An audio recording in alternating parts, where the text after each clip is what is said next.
कि मुर्गा लड़ाई बहुत देर से देख रहा हूँ, तो मुझे बोलने मुर्गा दीजिएगा नहीं कृपया। मानती हूँ, पहले तो मैं बता दूं आपको। नहीं, मुर्गा लड़ाई में देख रहा हूँ, मुझे बोलने दीजिए। आपका मुर्गा कार्ड चला और मैंने बीच में आपको नहीं टोका, ठीक है। अब आपने जो दंगों को लेकर सवाल पूछे हैं, नहीं अब हो गया ना सर, अब थोड़ी आप लगातार मुर्गे की तरह बांग देते रहे। Let me handle Anurag ji, लगातार बीच में बोलेंगे, लगातार बीच में ये मुर्गों की तरह, फिर आप सच में आप ऐसे बिहेव कर रहे हैं ना। हाँ, रुकिए, शांत, कोई नहीं सुन रहा है, कोई नहीं सुन रहा है। अरे कोई नहीं सुन रहा है भाई, आवाज डाउन कर दी है। अरे भैया, वो विज्ञापन में भी बोलते हैं। अरे रुक जाइए। नमस्कार दोस्तों, स्वागत है आपका एक बहुत ही जबरदस्त और बहुत ही मजेदार डिबेट वीडियो में।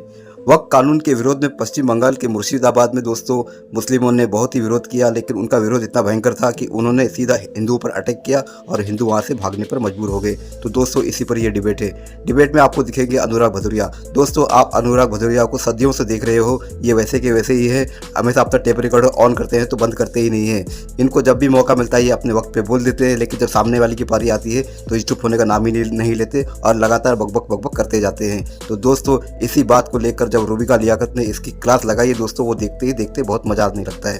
दोस्तों बहुत ही जबरदस्त मजेदार डिबेट वीडियो है, पूरा देखिए, आपको आनंद जब तक आएगा जब तक अनुराग भदौरिया की खिंचाई होती है। लेकिन दोस्तों आगे विवेक श्रीवास्तव की भी खिंचाई है, वो मैंने इसलिए जोड़ दिया है दोस्तों क्योंकि कुछ बातें हैं जो रूबिका लियाकत जी की सही है। वो बात इसलिए सही है दोस्तों क्योंकि आप असम का उदाहरण देख लोगे, वहाँ भी मुस्लिम बहुत संख्यक में है, लेकिन अब शांत बैठे क्योंकि उनको उकसाने वाला भड़काने वाला कोई नहीं है। तो दोस्तों ये बात रूबिका लियाकत जी की मुझे सही लगी, इसलिए वो हिस्सा मैंने आगे जोड़ दिया। और इसी बात को लेकर रूबिका लियाकत जी विवेक श्रीवास्तव जी को अच्छे से तोड़ रही है। दोस्तों डिबेट पूरा देखिए, आपको आनंद भरपूर आएगा। तो चलिए शुरू करते हैं डिबेट वीडियो, लेट्स स्टार्ट। बहुत दिन हो गए हैं, मजा नहीं आ रहा है। अभी मजा आएगा ना भिड़ो। पिक्चर चालू करो बे। अनुराग भदौरिया, ये वोट बैंक की राजनीति है, आप लोग मानने से कतराते हैं लेकिन करते वही सब है। अब देखिए मुझे बोलने दीजिएगा और इतनी कृपा रखिएगा कि मुर्गा लड़ाई मत करवा दीजिएगा, कि मुर्गा लड़ाई बहुत देर से देख रहा हूँ, तो मुझे बोलने दीजिएगा। मुर्गा नहीं मानती हूँ, पहले तो मैं बता दूं आपको। नहीं मुर्गा लड़ाई में देख रहा हूँ, मुझे बोलने दीजिए। तू समझा? हाँ देखिए, अरे मुझे बोलने दीजिए, फिर आप बोलने लगी। मैंने कहा ये कैसी सियासत मेरे मुल्क में हावी है, इंसान को इंसान से जुदा होता देख रहा हूँ। अब देखिए कैसी लड़ाई अभी मैंने देखा, इसलिए मैंने ये बात आपको सुना दी। आपने कहा पश्चिम बंगाल में जो हिंसा हो रही है, मैं सुन लीजिए, पश्चिम बंगाल में जो हिंसा हो रही है, बीजेपी को बोल रहा हूँ, पश्चिम बंगाल में जो हिंसा हो रही है उस हिंसा की मैं कड़ी निंदा करता हूँ। लेकिन आपने एक बात कहा कि वहाँ पे टीएमसी का शासन है, हिंसा हो रही है जिस तरह से, तो उत्तर प्रदेश में किसकी शासन था जिससे वहाँ संभल हुआ? मध्य प्रदेश में किसका शासन है, वहाँ पे दंगा हुआ? यहाँ हरियाणा में किसका शासन है? दिल्ली में किसका शासन है? महाराष्ट्र में किसका शासन है? क्यों वहां पे दंगे हुए, मैं पूछना चाहता हूं। भाई दंगे तो बीजेपी की सरकार में लगातार हो रहे हैं। और रामगोपाल मिश्रा जी की मौत दिल्ली में, उत्तर प्रदेश के अंदर में, जब आपने देखा होगा बहराइच की दंगा जब हुआ था, क्यों हुई? भाई मैं पूछना चाहता हूं ना, पुलिस मुस्तैद होती तो नहीं होता। लेकिन ये भारतीय जनता पार्टी के साथ दिक्कत पता है क्या है? ये सत्ता पक्ष में रहती है तो सत्ता पक्ष का धर्म नहीं निभाती है, विपक्ष में जहां रहती है वहां विपक्ष का धर्म नहीं निभाती है। सवाल है कि भारतीय जनता पार्टी को सिर्फ इंसान से इंसान को जुदा करना आता है, क्योंकि वो सत्ता पाने के लिए वो सिर्फ और सिर्फ यही काम करती है, कैसे एक दूसरे से लड़ा जाए, सत्ता मिल जाए। अरे सत्ता आप पालोगे, इंसान को उड़ा के सत्ता तो आपको मिल जाएगी, लेकिन आपको आने वाले भविष्य में आप पूरे हिंदुस्तान को क्या देके जाना चाहते हो? नफरत देके जाना चाहते हो। और आप बात करते हो कि हम, देखिए आपकी राजनीति क्या है? विकास की तो है नहीं, आपकी राजनीति नफरत की है। पश्चिम बंगाल में चुनाव आया, नफरत, ये दंगा शुरू हो गए। इससे पहले तो दंगा पश्चिम बंगाल में नहीं हो रहे थे ना, अचानक चुनाव आते दंगा कैसे शुरू हो गए? मैं पूछना चाहता हूं। मुर्गा कार्ड चला और मैंने बीच में आपको नहीं टोका, ठीक है। अब आपने जो दंगों को लेकर सवाल पूछे हैं, नहीं अब हो गया ना सर, अब थोड़ी आप लगातार मुर्गे की तरह बांग देते रहेंगे। रुक जाइए ना, हो गया।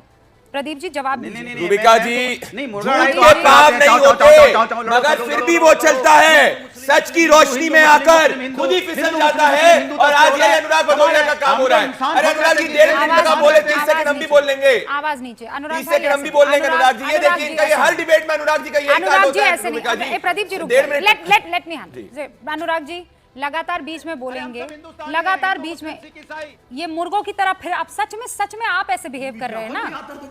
हाँ, रुकिए रुकिए रुकिए रुकिए, शांत, कोई नहीं सुन रहा है, कोई नहीं सुन रहा है।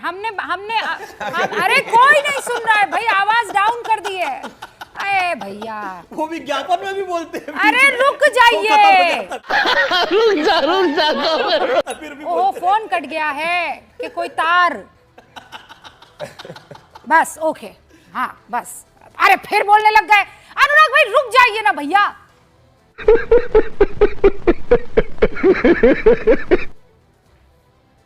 ये क्या कर रहे हैं रूबिका जी?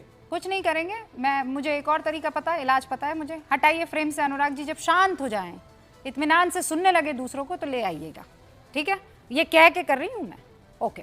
रूबिका जी, मैं सिर्फ 30 सेकंड में अपनी बात कहूंगा कि झूठ के पाव नहीं होते, मगर फिर भी वो चलता है भदौरिया जी, सच की रोशनी में आकर खुद ही फिसल जाता है, और आज यही विपक्ष का हाल हुआ है। रूबिका जी, अगर भारतीय जनता पार्टी इस दंगे के पीछे होती, एंटी हिंदू राइट्स के पीछे होती, तो ममता बनर्जी की पुलिस अभी तक सो रही थी क्या?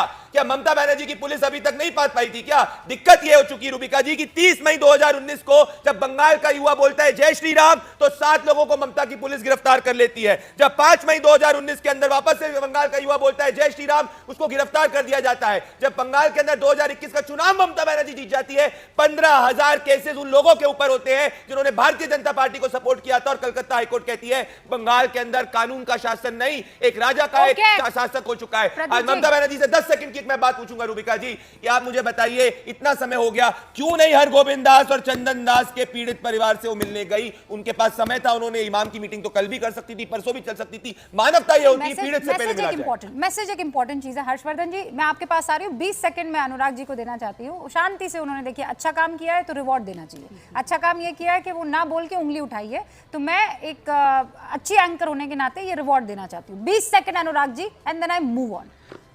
क्यों गई वो इमामों के पास? एक काम और कीजिएगा, पीड़ितों के साथ भी तो जा सकती थी। मेरे सवाल का जवाब दीजिए, वरना 20 सेकंड भी नहीं दूंगी। गजब बेइज्जती है। हाँ तो एक काम और कीजिएगा कि मुझे अकेले बोलने दीजिएगा। आप 1 to 1 कर देती हैं, एक और आ जाते बीच में कूदने, क्योंकि आपके बगल में बैठे हैं। जैसे आपने उनको मौका दिया, मुझे भी मौका दीजिए। इतना तो न्याय कीजिए। आप तो कह रही मैं तो न्याय की हूँ, तो मुझे भी न्याय कीजिए अकेले बोलने का। बोलिए। सवाल है भारतीय जनता पार्टी के साथ हालत, भारतीय जनता पार्टी की क्या बात हो गई कि उनको लग रहा है कि वो चुनाव हर जगह, अब उनको हारने का डर पश्चिम बंगाल में सताने लगा। अब देखिए, अचानक जैसे चुनाव पश्चिम बंगाल में आया, चुनाव के कुछ दिन बचे, वहां अचानक दंगे कैसे शुरू हो जाती है? पहले भी हुआ था। आप पीछे जाइए, जब 5 साल पहले चुनाव हुआ था तब भी यही हुआ था। 6 महीने में इसी तरह की हालत पश्चिम बंगाल में बना दी गई थी कि दुर्गा पूजा नहीं करने दे रहे हैं, काली पूजा नहीं करने दे रहे हैं, सरस्वती पूजा नहीं करने दे रहे हैं, तमाम इन्होंने माहौल बनाया था। आज मैं पूछना चाह, अरे सुन तो लीजिए, मैं दूंगा, लेकिन मैं अपनी बात तो कहूंगा। ऐसा थोड़ी है कि आप मुझे बोलने नहीं देंगे, आप मास्टर की तरह बैठ जाएंगे, फिर कहूंगे नहीं बीजेपी की तरफ से आप बोलेंगे, और फिर बोलेंगे कि नहीं मुझे मेरी बात का जवाब दीजिए। अरे मैं अपनी बात से अपने हिसाब से दूंगा ना, तो बोलने दीजिए ना। आप तो बीच में टोकने लगे, 20 सेकंड के पहले आप 10 सेकंड में टोकने लगे। मैंने 20 सेकंड दिया, 10 सेकंड तक आप नहीं रुक पाए। कमाल है भाई, 20 सेकंड में 10 सेकंड नहीं रुक पाए। 20 सेकंड दिया मैंने। अगर लॉजिक ऊपर है तो अनुराग कह रहा हूँ, लगातार दंगा क्यों हो रहा है? जैसी चुनाव आता है पश्चिम बंगाल में दंगे क्यों शुरू हो जाते हैं? तो कहीं ना कहीं शक तो जाएगी बीजेपी पे। और बीजेपी के अध्यक्ष क्या कह रहे हैं? बीजेपी के अध्यक्ष कह रहे हैं 70% हिंदू है, तलवार लेकर निकलेगा तो क्या होगा? आप हिंदुओं को भड़काते हो, आप हिंदू मुस्लिम करना चाहते हो, शर्म नहीं आती है? डिबेट में बैठ के आपका अध्यक्ष क्या कहता है? रुक जाइए, मैं आपको रोक सकती हूँ, वहां मेरी बात नहीं सुनेंगे वो, ठीक है? आप शांत हो गए। अब मैं फिर एक लास्ट कोशिश कर रही हूँ। अनुराग जी रुकिएगा, वंडरफुल। अब मैं ये कह रही हूँ कि एक काम करते हैं, ममता बनर्जी की जगह हम एक बीजेपी के सांसद को वहाँ पर रख लेते हैं। ऐसा करते हैं, अमित शाह जी को रख लेते हैं, है ना? अमित शाह जी हिंदुओं की सभा में जाते हैं और हिंदुओं को कहते हैं कि तुम्हें भगवान शिव की, महाकाल की कसम, अगर तुमने इन कांग्रेसियों को, सपाइयों को या दूसरे विपक्षी पार्टियों को वोट किया है तो महाकाल तुम्हें कभी माफ नहीं करेगा। तो बताइए डिबेट का रुख क्या होता? विवेक जी, क्या होता उस डिबेट का रुख? ये सब क्या देखना पड़ रहा है? अब देखिए, हाँ, I will tell you one thing now. अब द क्वेश्चन इज, आप तीन चीजों को यहाँ डिबेट में मिक्स किया जा रहा है और डाइवर्जन किया जा रहा है मेन मुद्दे से, जो कि इस बिल के खिलाफ एक प्रोटेस्ट है। कम्युनिस्ट पार्टी ने भी राजा ने जाकर के रिट दायर करी है, आज सुनवाई थी। सुनते जाइए, लेट मी स्पीक। अब आपने साहब 3 विषयों को मिक्सअप करा। आप कह रहे हैं घुसपैठिए, रोहिंग्या, बांग्लादेशी आ गए, उसी में आपने वक्त घुसा दिया, उसी के अंदर आपने हिंदू मुसलमानों की अच्छा रिमिक्स आइटम है ये लड़ाई को भी घुसा दिया। उसी में Mamata Banerjee as an opposition leader भी घुसा दी, जिसके हम लोग खिलाफ हैं। तो ये सब मिक्सअप मत करिए, इशू बड़ा सिंपल है। विश्व हिंदू परिषद और बजरंग दल हर राज्य में जाके प्रॉब्लम क्रिएट कर रहे हैं। मैं करूंगी मिक्सअप। संभल में कौन था? हाँ नहीं, संभल में कौन था? नागपुर में कौन था? नागपुर में कौन था? क्योंकि जड़ है ना। नहीं आप कह रहे हैं कि नहीं आप जो है ये फूल क्यों पत्ती से मिला रही हैं, पत्ती को क्यों आप शाखा से मिला रही हैं? अरे भाई जड़ एक है ना, उस जड़ पर तो मैं बात करूंगी। नहीं जड़ एक नहीं है। नहीं बिल्कुल एक है। हाँ जड़ क्या है? मुसलमान खराब होता है ना। अस्तगफिरुल्लाह, फालतू की बातें नहीं, फालतू की बातें नहीं विवेक श्रीवास्तव। मेरे कौम के बारे में फालतू की बातें आप नहीं कहेंगे, बिल्कुल नहीं। आप नास्तिक हैं, इसका मतलब ये नहीं कि मुसलमानों के बारे में कुछ भी कह देंगे और मैं सुनूंगी आपको। मैं किसी को नहीं सुनूंगी, मैं किसी को नहीं सुनूंगी। जिस कौम से आती हूँ उस कौम के बारे में आप नहीं, आप किसी का भी कंधा लेकर कुछ कहने की कोशिश करेंगे और मैं सुनूंगी। No I am not going to. देखा आपने लापरवाही का नतीजा है। मैं बार बार कहती हूँ नो फिक्र नो शाय, आई एम मियां भाई। इस देश का मुसलमान हूं और किसी मुसलमान के बारे में गलत नहीं सुनूंगी। प्लीज, जड़ ये नहीं है जो आपने कहा है। जड़ ये है कि बरगलाने की कोशिश की जा रही है राजनीतिक लड़ाई के लिए। आप लोग लड़िए ना, मुझे कोई प्रॉब्लम नहीं है। रोहित पांडे और ये प्रदीप भंडारी आपस में लड़ भिड़ जाए, मुझे कोई लेना देना नहीं है। मेरी कौम को तो बख्श दीजिए ना, आप दोनों बख्श दीजिए ना। कि हमें हर हिंदू की रक्षा करनी है। आप सब जानते हैं बांग्लादेश में जो भी हिंदू है, जो प्रताड़ित हो रहा है, जो पीड़ित है, ये सभी दलित हिंदू हैं। और दलित हिंदू वहां पर किस कदर उनके साथ अत्याचार हो रहे हैं आपने देखा होगा। न कांग्रेस ने, न समाजवादी पार्टी ने, न ममता बनर्जी ने, किसी ने भी उनके पक्ष में आवाज नहीं उठाई। उठाई तो केवल भारतीय जनता पार्टी ने उठाई। तो दोस्तों डिबेट हो गई खत्म, वीडियो हो गई पूरी। उम्मीद करता हूँ दोस्तों ये डिबेट वीडियो आपको पसंद आई होगी। तो दोस्तों अगर आपको डिबेट वीडियो पसंद आती है तो सब्सक्राइब करते जरूर जाइएगा, क्योंकि आज यूट्यूब आपके समक्ष ये मेरा वीडियो रिकमेंड कर रहा है, शायद आगे ना करे तो आप चैनल ढूंढते रह जाओगे मगर आपको चैनल मिलेगा नहीं। तो इसलिए कहता हूँ दोस्तों वीडियो पसंद आती है तो चैनल सब्सक्राइब करते जरूर जाइएगा। मिलता हूँ मैं आपसे अगले वीडियो में, तब तक के लिए जय हिंद, वंदे मातरम।